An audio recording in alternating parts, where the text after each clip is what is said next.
تیرہ منٹ روزہ کھلنے کو ہے. 13 منٹ. میں نے آپ سے 9 یا 10 منٹ تک بات کروں گا اور انشاءاللہ آخری 3 منٹ اللہ سے دعا کریں گے. آپ سب کو اس چیز کا علم ہونا چاہیے کہ اللہ روزے سے پہلے کھولنے سے پہلے ہماری دعا کی قبولیت سب سے زیادہ ہوتی ہے. اس کی ہم دعا کریں گے. اچھا آپ سنیں, پہلے تو نجم آپ کی جو آپ نے نعت پڑھی, آپ کا ہم سب شکریہ ادا کرتے ہیں. دوسری چیز, میں نے بات کرنے سے پہلے مجھے ذرا بتاتے جائیں کہ کدھر کدھر سے ہمارے لوگ ہیں.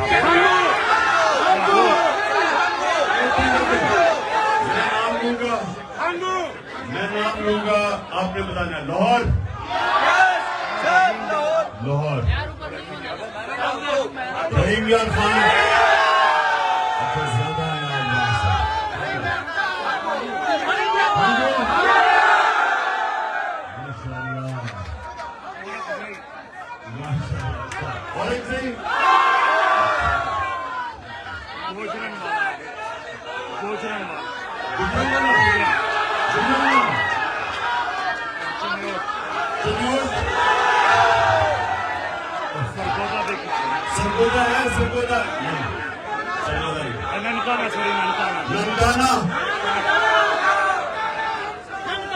ننکانہ سے تو بڑے کمزور لوگ پہنچے ہیں.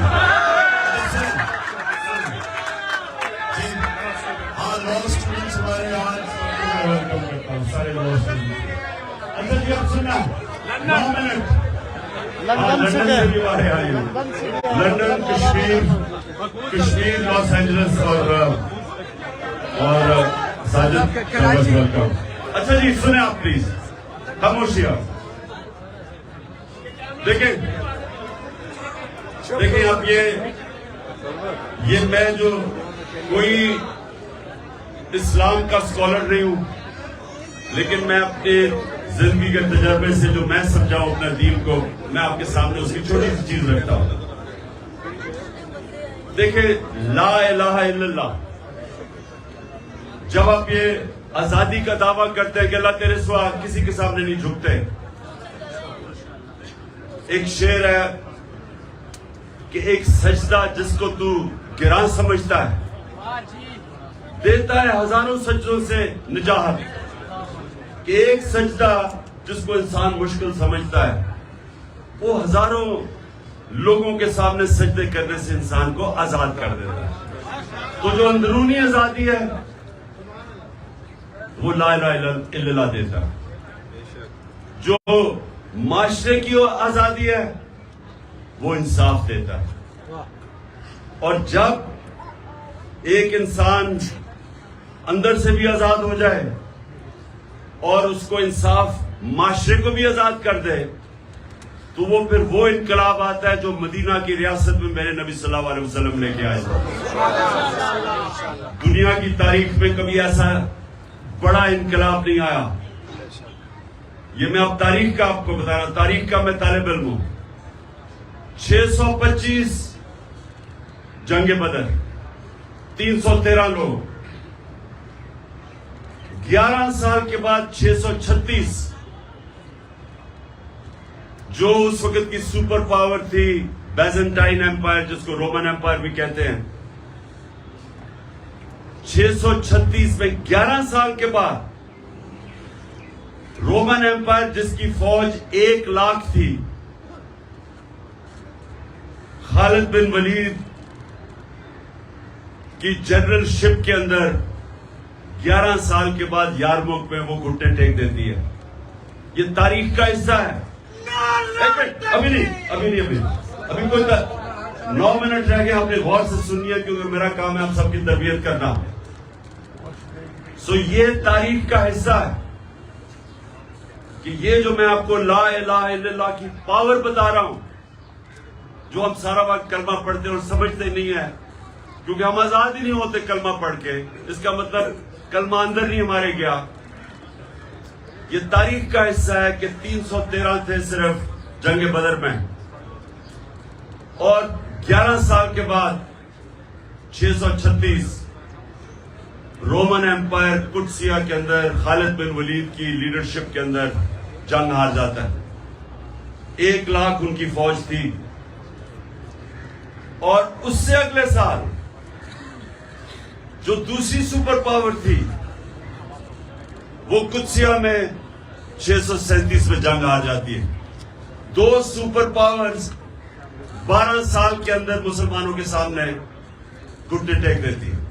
یہ ہے پاور لا الہ الا اللہ کی، کیونکہ وہ جو عرب جن کی کوئی حیثیت نہیں تھی، ان کو نبی صلی اللہ علیہ وسلم جو دنیا کی تاریخ کے سب سے عظیم لیڈر، نہ کوئی آیا نہ آ سکتا ہے، انہوں نے ان لوگوں کو آزاد کیا، معاشرے کو آزاد کیا، عدل اور انصاف دے کے۔ جب انصاف ہوتا ہے تو انسان برابر ہو جاتے ہیں، یعنی جب ایک کمزور آدمی کو انصاف کا نظام اس کی حفاظت کرتا ہے طاقتور کے مقابلے میں، وہ آزاد ہو جاتا ہے۔ اور آزاد لوگ ہی اپنی آزادی کے لیے کھڑے ہوتے ہیں، غلام لوگ آزادی کی جنگ نہیں لڑتے۔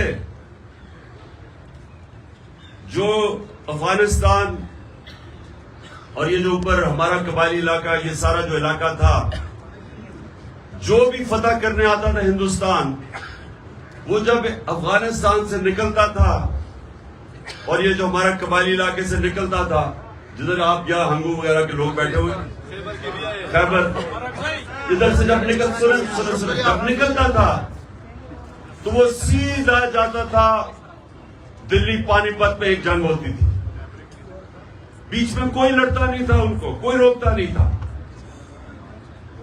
اور جو جنگ جیتتا تھا اس کا وہ حکمران بن جاتا تھا۔ اور افغانستان 3 سپر پاورز اس کو فتح نہیں کر سکی۔ کیا وجہ ہے؟ کیونکہ ان کا جو نظام ہے، ادھر لوگ آزاد ہیں، جس کو فیوڈل سسٹم کہتے ہیں۔ فیوڈل سسٹم کے اوپر جو طاقتور بیٹھا ہوا ہے، اس کے نیچے لوگ غلامی کرتے ہیں۔ تو ہندوستان میں کیوں نہیں کوئی لڑتا تھا؟ کیونکہ وہ پہلے غلام تھے۔ کیوں قبائلی علاقے میں 80 سال انگریز کے خلاف کیوں لڑتے رہے وہ؟ کیونکہ وہ آزاد لوگ تھے۔ آزاد لوگ اپنی آزادی کے لیے لڑتے ہیں۔ افغانستان میں کیوں کسی سپر پاور کی غلامی نہیں قبول کی؟ کیونکہ لوگ آزاد ہیں۔ تو ہمارا اس وقت پاکستان میں جو جنگ ہے وہ آزادی کی ہے، حقیقی آزادی کی۔ آزادی آتی ہے انصاف سے۔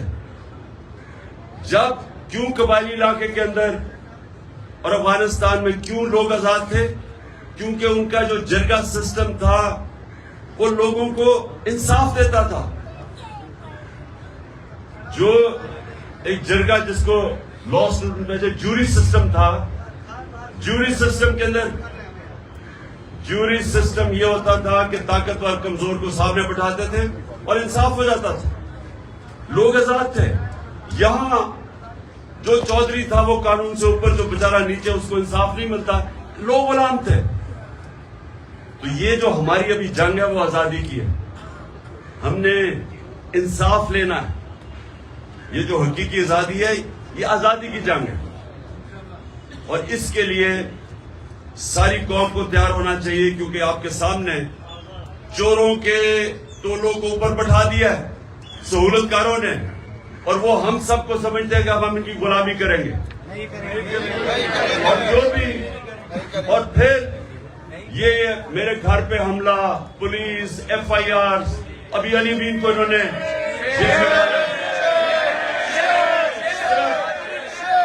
صرف لوگوں کو یہ بتانے کے لیے کہ ہم آزاد نہیں ہیں، ہم جانور ہیں، جدھر مرضی یہ چاہے ہم جانوروں کو ادھر ڈنڈے مار کے کر دیں گے۔ اس لیے ہم سب نے اس جنگ میں شرکت کرنی ہے۔ اور آخر میں دیکھو، آپ سب لیڈر ہیں، ہم سب لیڈر کیوں ہیں؟ کیونکہ ہم اللہ کی سب سے عظیم مخلوق، اشرف المخلوقات ہیں۔ ہمیں سمجھ نہیں آتی کہ اللہ نے ہمیں کتنی صلاحیتیں دی. جب اس نے اللہ نے فرشتوں کو کہا کہ انسان کے سامنے جھکو اور ابلیس نے کہا کہ یہ تو میں آگ کا ہوں اور یہ مٹی کا ہے, تو اللہ نے فرشتوں کو کہا کہ تمہیں بھی نہیں پتا کہ میں نے کتنی انسان کو صلاحیت دی. ہمیں انسانوں کو بھی نہیں پتا ہمارے پہ کتنی اللہ نے کتنی نعمتیں بخشی, کیونکہ ہم اپنی صلاحیتوں کو آزماتے ہی نہیں ہیں. سب سے بڑا رکاوٹ اپنی صلاحیتوں کے پر پہنچنے کے لیے وہ ہے خوف. یہ جو لا الہ الا اللہ ہے, سب سے بڑا جو بت یہ توڑتا ہے وہ خوف کا بت ہے. قرآن کی آیت ہے, جو لوگ ایمان لے آئے میں ان کے خوف دور کر دیتا ہوں, کیونکہ خوف رکاوٹ ہے انسان کی آزادی میں. یزید کے خوف کی وجہ سے کوفہ کے لوگوں نے حضرت امام حسین کی مدد نہیں کی. پتا تھا ان کو کہ حضرت امام حسین راہ حق پہ ہیں, لیکن اس کے خوف, اس کے ڈر کی وجہ سے, خوف کے بت کی پوجا کرنے کی وجہ سے انہوں نے اسلام کا اتنا بڑا ثانیہ ہونے دیا. اس لیے جو لیڈر ہوتا ہے وہ اپنے خوف کے اوپر قابو پاتا ہے, نہیں تو بزدل آدمی لیڈر نہیں بن سکتا, وہ نواز شریف بن جاتا ہے. جو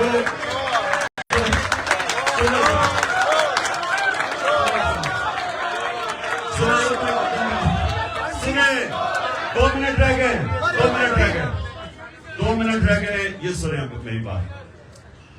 جو لا الہ الا اللہ نا, سب سے امپورٹنٹ چیز وہ انسان کو غیرت دیتا ہے. اور غیرت انسانوں کے اندر فرق ہے, ایک بے غیرت ہوتا ہے, ایک غیرت مند ہوتا ہے. جو غیرت مند لیڈر ہوتا ہے غیرت مند ہے, مسلمان ہی ہوتا ہے غیرت مند.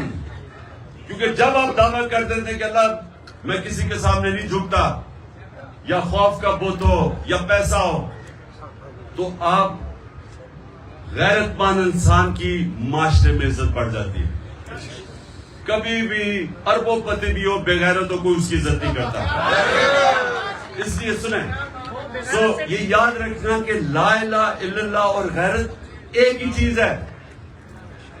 اور جو آپ میں سے لیڈر بنیں گے, یہ یاد رکھنا کہ خوف کے بت کو توڑنا, اور دوسری جو سب سے امپورٹنٹ چیز ہے کہ میرے نبی صلی اللہ علیہ وسلم کی نبوت سے پہلے 2 صفتیں تھی, صادق اور امین. لیڈر سچا ہوتا ہے اور انصاف کرنے والا امانتدار ہوتا ہے. یہ جو چیزیں ہیں یہ ہمیں فرق کرتی ہیں. آپ ایک دعا کرنی ہے آپ سب نے ہاتھ کھڑے کر کے, کہ اللہ ہمارے ملک کو, سب سے میری جو دعا ہے نا کہ ہمارے ملک کو حقیقی طور پہ آزادی دے. ہمارے ملک کو, ہمارے جو عوام ہے, کوئی بھی پاکستان میں ہمارا جو پاکستانی ہے, جو مرضی اس, چاہے وہ مسیح برادری کا ہے, چاہے وہ سکھ ہے, چاہے وہ ہندو ہے, جو بھی ہے, کوئی بھی ہماری پاکستان کی زمین پہ بھوکا نہ سوئے. اور ہمارا وہ ملک بنے جو کہ ایک بڑا عظیم ذہن تھا علامہ اقبال, اور عظیم لیڈر تھا جس قائد اعظم جنہوں نے جدوجہد کی. وہ ملک بنے جو دنیا میں جدھر پاکستان ہرا پاسپورٹ لے کے جائے, دنیا اس کی عزت کرے. اور آخر میں ہمارا وہ ملک بنے جو باہر سے لوگ پاکستان میں نوکریاں ڈھونڈنے آئے.